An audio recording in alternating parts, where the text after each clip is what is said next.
Welcome to FlavorScience from FlavorSome, where we explore some of the formulation and flavor challenges that brands face with food and beverage product development. In today's episode, we're discussing how flavor can help deliver a serene taste experience. I'm Lisa Jackson, Director of Marketing. Today's session is the first of a four-part series that explores our 2025 flavor predictions. We use an experiential lens to forecast the direction of flavors. Each of our predictions centers on how food and beverage brands can use flavor to help deliver taste experiences that are becoming increasingly desirable for shoppers. Today, we're discussing the quest for serenity and ways in which flavors can soothe, rejuvenate, and support relaxation goals. Before we begin, though, just a few housekeeping notes. If you've received flavored creamer samples, please have them nearby along with the beverage that you'll flavor.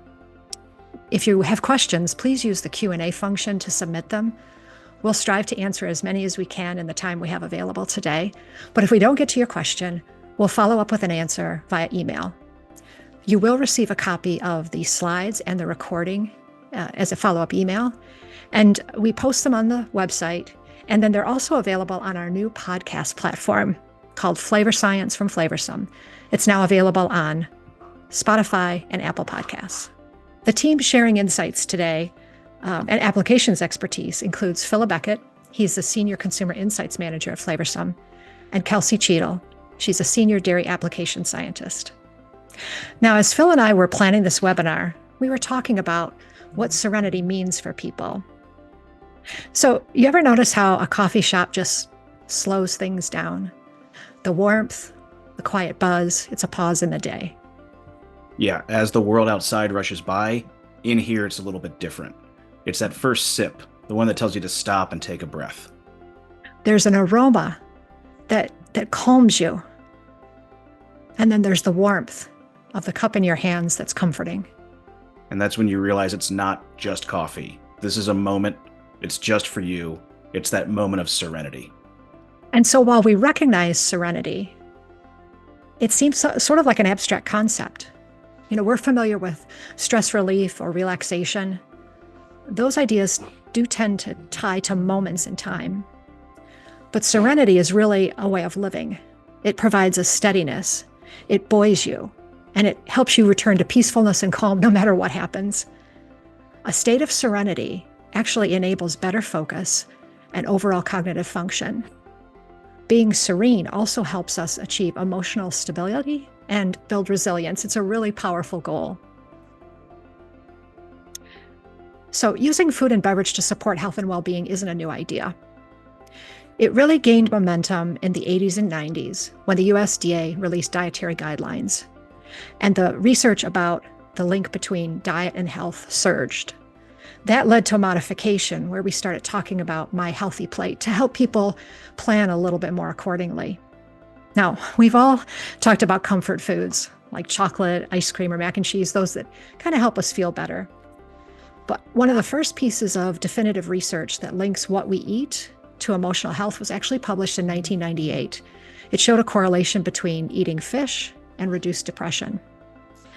Within the last decade, especially post-pandemic though, this idea of feeding the mind has really become a popular topic of conversation where food really becomes the focal point that determines the quality of our life in many different areas. So, social listening platform Tastewise notes that discussions of serenity in the context of food and beverage has increased about 44% in the last year. That far outpaces the overall topic of food and beverage, which is flat. You know, people continue to talk about foods. Now, generations think differently about serene experiences. But before we get to that, let's talk about the different experiences here.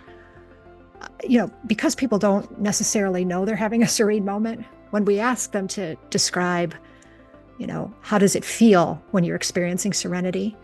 These are the types of experiences that are becoming more important in the last year. So this idea of relaxation or comfort or cozy, that's familiar. But there's also a pathway to serenity if you have an indulgent or premium experience. Celebratory experiences can lead to that moment of serenity, along with the traditional or almost nostalgia feeling. And then what's interesting to us, and we'll talk about it in a moment, is this idea of a rejuvenating food and beverage experience can support serenity as well. But generations do have different ideas about it. All the generations are, but they do have different perspectives on what serenity means to them.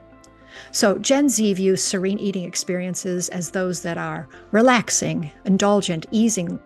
And surprisingly, Gen Z associates serenity more with Asian cuisines than other types of foods. They're the only generation that links serenity to a specific type of cuisine. For millennials, serenity ties more to tradition and perhaps nostalgia and the coziness along with rich premium sensations. For Gen X, serene eating and drinking ties to upscale experiences. It's all about gourmet, artists, and premium indulgence. So they're just sort of wrapped into that sensory experience as they're eating and drinking that leads them to feel really good. And then for boomers, discussions actually increase the most among all the generations. But they're increasingly interested in the mood-boosting properties of serenity. They also mention indulgence, but they want convenience and something that's really attractive to eat as well.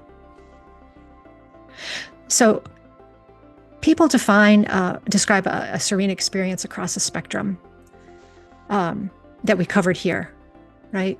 So there's definitely a range of expectations, and food or drinks that rejuvenate tie us to serenity because those experiences can help us fight fatigue. They improve physical function. They help us achieve a tangible balance that's essential to our emotional stability. So we looked more deeply into ways food and beverage brands can fulfill this desire. You can formulate foods and drinks that stimulate neurotransmitters. These are the chemical messengers that help regulate your cognition, your emotions, your movement, and even your sleep. Tea is an example of a beverage that's known for positive effects on brain function because it contains theanine. And in the brain, that increases levels of serotonin, dopamine, and GABA. So your formulation and the type of product that you produce can support this idea of serenity. Now, we know that texture plays an important role in flavor perception and the eating or drinking experience overall.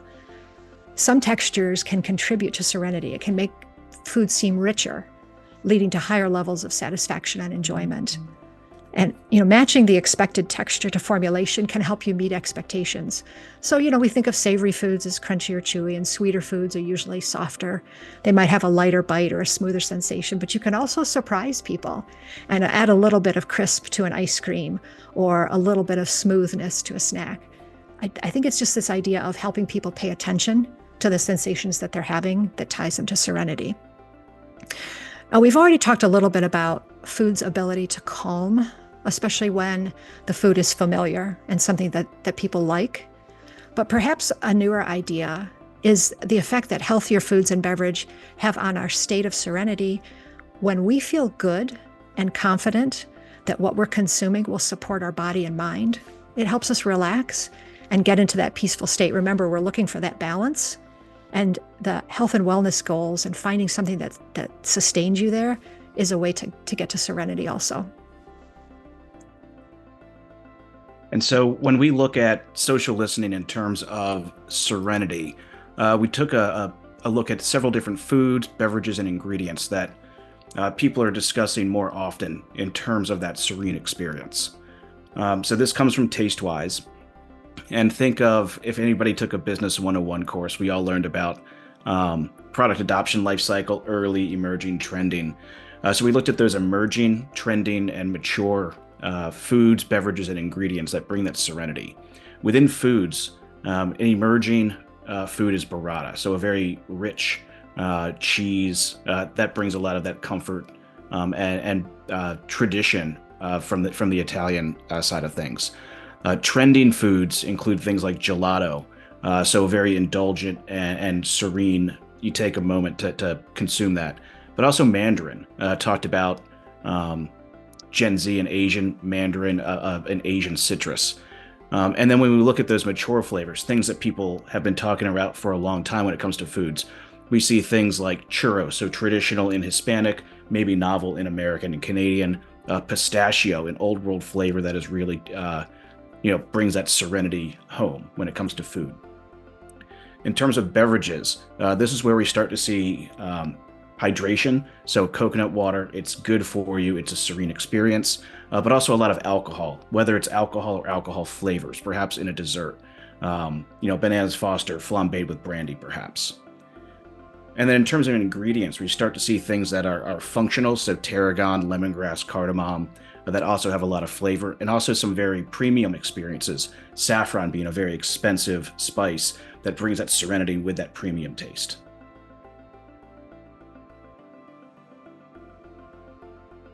So we know that flavors are essential to delivering a serene experience too. It's not just about the food, but how good it tastes. And so from a formulation perspective, flavor systems that are multisensory, so those that provide aroma, a front, a middle, an end, even lingering notes, and complement that texture that we talked about earlier, that really helps people live in the moment and truly enjoy the experience. We've seen the rise of flavors with complexity. And even if brands don't realize it, flavors with complexity help people slow down. They become more aware and interested in that taste experience. And the immersion in the taste experience is what helps them find that moment of serenity. Brands that are recognizing this trend, because of more than 9,000 flavors featured in North American food and beverage launches in the last 5 years, about 90% of them actually call out some type of flavor combination. Flavor combinations in beverage launches actually increased by 24%, so combos are big. And then on the food side, flavor combos increased by about 9% in terms of food innovation. But even singular flavors, like vanilla or strawberry, can promote a mindful eating experience because they have hundreds of flavoring components that can engage the senses and really satisfy people. And so again, thinking about beyond foods and beverages and ingredients, what flavors evoke that serene experience? We see a lot of emerging flavors when it comes to sweetness. So delivering that sweet, serene experience. And we see quite a bit of Asian and tropical fruits emerging. So things like ube, papaya, kiwi, lychee, dragon fruit, all up double digits in discussions talking about serenity and associated terms. In terms of savory flavors, so as Lisa mentioned, maybe crunchier or chewier, we see things like cheddar up triple digits, 300%. Cheddar bringing that serene experience, not necessarily on its own, but as a flavor component. We see nuts similar to how we saw pistachio. We see hazelnut really rising, along with pistachio again here. And then that beverage, that functional beverage with matcha. So bringing that tea component, as Lisa mentioned, that provides some of that brain boosting capabilities. And in terms of beverage flavors, again, we see alcohol expressed here with Merlot and Riesling, but also some flavors from different cuisines and spicy. So with that horchata coming through here as well, growing 90% in serene discussions in the past year. And so at this point, we're going to be moving on to exploring what some of these serene flavors are like in the form of those creamers. So we have a few pre-recorded videos explaining how we're going to go through this process.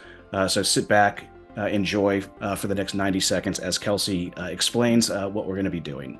Hello, my name is Kelsey Cheadle. I'm a senior application scientist here at FlavorScience. If you receive samples, here's what they'll look like. We process these samples using our microthermics equipment. And so with that equipment, we were able to model a UHT direct steam injection process, just like you would make a coffee creamer with on a large production scale. This product was formulated to be very similar to your traditional coffee creamers that we're very familiar with, that we know and love. You can use the microthermics for a variety of applications. So today we've done coffee creamers, but I've personally used it for protein shakes, non-dairy milks, ice cream mixes. You can use microthermics for refreshing beverages, for ready-to-drink coffees, for all sorts of different applications. So your sample kit should have included 3 creamer samples. We have an amaretto, a pistachio, and a horchata. They're in 60 ml bottles, about 2 ounces. Today I'll be dosing them into iced coffee, but you could dose them into hot coffee, you could dose them into hot tea. So now's a good time to take a couple minutes and go ahead and get your creamers and your beverages ready. You can dose your creamer to preference. I would say if you have about an 8-ounce cup of coffee, I would use half the bottle. If you have a Starbucks Grande in front of you, you could go ahead and go for the whole thing, but it's absolutely to taste. We're going to start off with our amaretto coffee creamer. And as you're prepping that, I want to talk through some of the reasons why we chose amaretto as that serene flavor for our first sample. And so we relied heavily on TasteWise, so that social listening tool. What are people talking about? It's a forward-looking tool. Within beverages over the past year, discussions around amaretto have grown slightly, pretty stable, but coffee and amaretto, so that combination with that beverage and the flavor, those discussions are up about 4% in the past year. And then with tea plus amaretto, those are up nearly 23% in the past year. About 9,000 people are talking about amaretto in beverages. We see a number of recipes, over 1,000 recipes that include amaretto in beverages, and a number of restaurants are using this flavor as well, specifically within beverages. Looking at some of the most popular items, either on Uber Eats, so home delivery, or from Pinterest, so recipe saves. We see this butter almond amaretto milk tea, so again, bringing that tea and amaretto together. Popular on Uber Eats. And then some recipes. People are seeking out recipes to make an amaretto coffee creamer at home. Over 3,000 people saved this, indicating that they're interested in this and it's not available where they're shopping. And then we see this also as a flavor component in an indulgent dessert, bringing that serene tiramisu post-dinner dessert. In terms of launches, looked at both North America and then global. In North America, over the last 5 years, there have been 25 products, excluding alcohol, because amaretto is inherently tied to alcohol. So 25 launches with an amaretto flavor. And we see these in coffees, cakes, so more on the food side of things, not so much the beverage.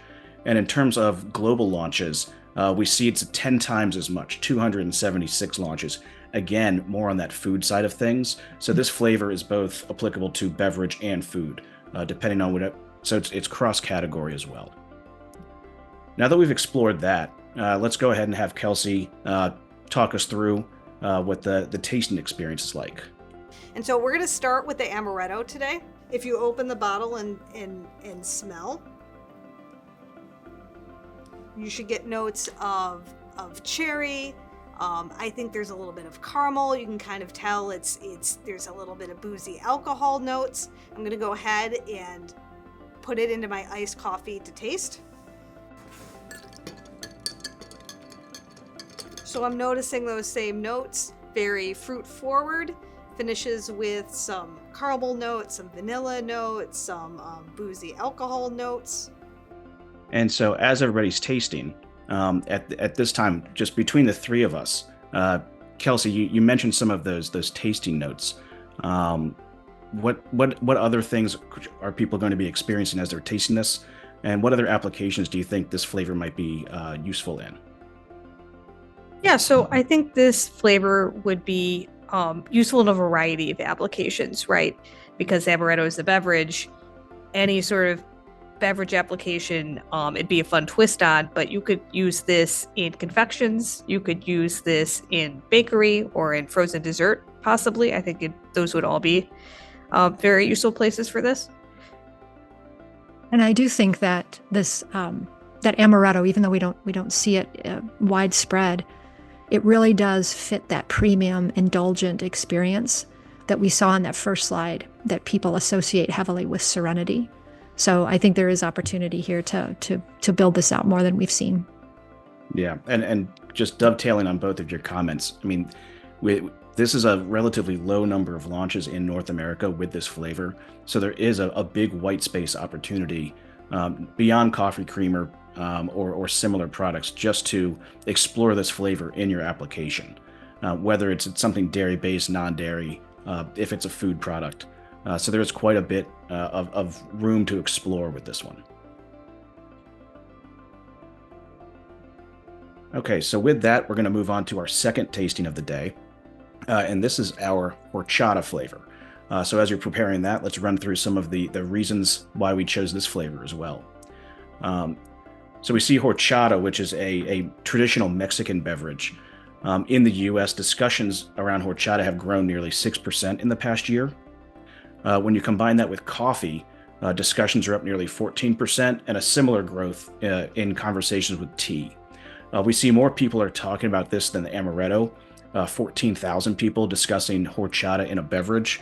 And we see that there's a much larger sort of food service and play with this. Nearly 25,000 restaurants have a horchata on the menu, with a number of dishes in Pinterest as well. And what are some of those products? So we see this falchata latte, a bit of a seasonal with horchata, along with some other notes. We actually see a retail product. So this is a K-Cup pod, McCafe brand, but it's specifically horchata latte. So we're seeing it on store shelves now, already built into that coffee beverage. And then we see this Pinterest. This is a horchata boba. So again, combining that tea, sort of an traditional Asian beverage with a traditional Mexican beverage, with nearly 2,000 saves. In terms of product launches, not a lot of launches with horchata flavor in the last 5 years. We see liqueur, so there's a couple horchata flavored liqueurs out there. Dairy-based ice cream, again, that tea. And then globally, only about a little over 40 launches, again in similar type products, although here, plant-based beverages, which horchata is the number one category. And just a few examples here of those products, an ice cream and a plant-based milk. So with that, let's go ahead and prep those samples to taste, and then we'll have another discussion. So next is horchata. So this one's very creamy. You get a lot of the graininess because horchata is a rice-based beverage, and then you get the spice notes, the cinnamon. So I love how this one plays with the coffee. The spice notes really come through. And so, as I mentioned, horchata is inherently linked to beverage because this is traditionally a Mexican Hispanic beverage. And so people are experiencing that in a drink format, but also in an ice cream based format. People purchase mixes and concentrates to make it home around the globe.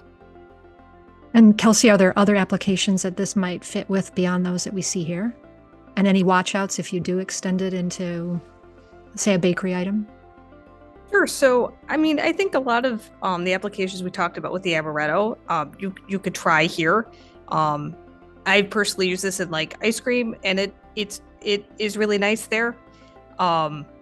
Lisa and I talked about using this in a bakery application, and you can certainly try it. I think a lot of the graininess that's unique to horchata might kind of get lost once you're putting it in something that's a bakery item that's bringing its kind of own grain notes. It might just be more of a cinnamon flavor, which can still be very nice.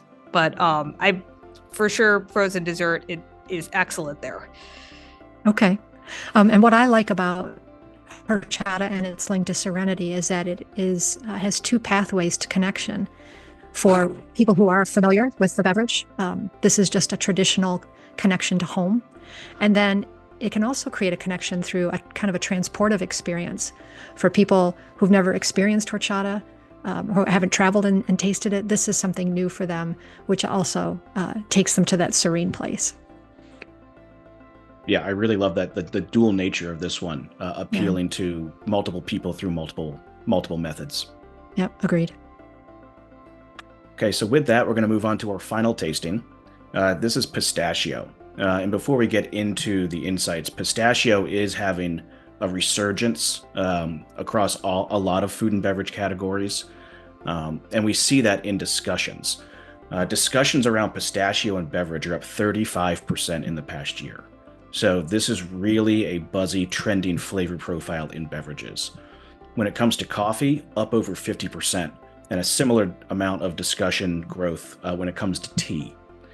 We see over 20,000 people are discussing pistachio and beverage.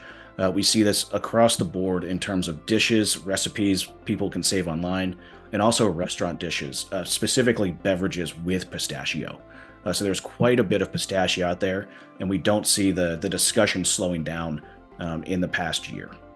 It's also multi-generational. We see everybody talking about it. It's not specific to folks that want nostalgia. Excellent point. Yeah, this cuts across all of those generations. And really, what I think is a big part of the conversation we can't ignore is Starbucks iced pistachio latte that came out in the past year. And we actually see a Pinterest recipe that is a copycat, how to make it home. And they specifically call it out, similar to the Starbucks. And we also see this in that tea application. Not as many people saving this one. This is a frappe, so it's a bit of work. That might be a barrier to entry for some people. They don't want to break out the blender. But we see that this is mint latte made with pistachios.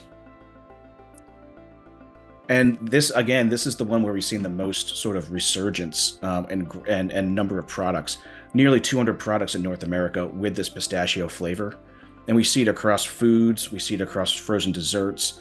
At shelf, we don't really see it in beverage, at least not in the top 5 categories. So a bit of a white space to start putting that pistachio in unique or non-traditional categories. And we see a similar launch activity across the globe. Again, 10x compared to North America. And again, in very similar categories. And a few examples here with the ice cream, so frozen dessert, and then with the bakery. I will mention that I just was looking at pistachio overall, and I did see a recent launch in the last 6 months of a pistachio milk that's vanilla flavored. So someone is actually using pistachio as the base for a plant-based drink. Oh, it's very interesting. Yeah, just a single entry, so it'll be one to watch. So we're going to finish today with pistachio. So this pistachio has aroma of super nutty, a little bit ashy, finishes kind of with a deep, fruity, cherry flavor. It reminds me a lot of almond paste. Today we were using a very traditional creamer system, but if we were using something that was maybe higher protein, maybe consisted of alternative milks, I would reach for our library of FMPs to help kind of smooth out some of those off notes, help lift the aroma of the flavor profile, and enhancing sweetness. All of these flavors were designed to create a serene, relaxing experience, and I hope you've been able to take a couple of minutes to enjoy them. We've shared these flavors in a dairy-based format, but these flavors could translate to a variety of applications. They could be used in frozen dessert, they could be used in baking, they could possibly be used in confectionery applications. If you would like some assistance in how to use these flavors in your application, please reach out to me. We're going to move into our Q&A portion.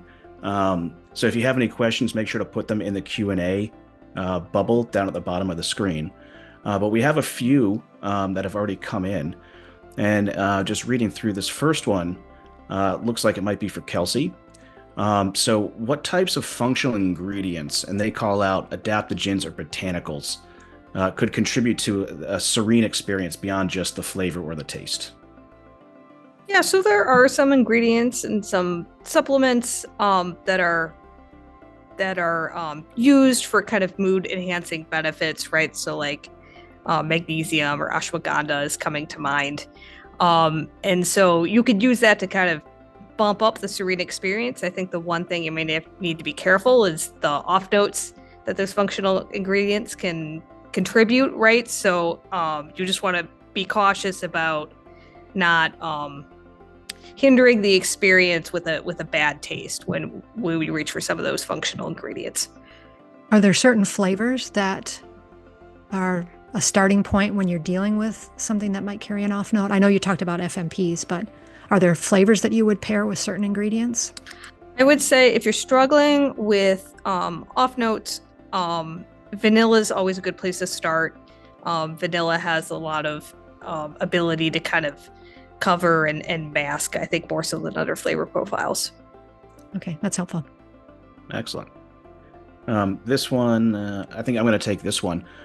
Do people gravitate more towards familiar, comforting flavors or emerging, calm-inducing flavors? I think there's several ways that people gravitate. Lisa, as you mentioned, generations are talking about Serenity in different ways.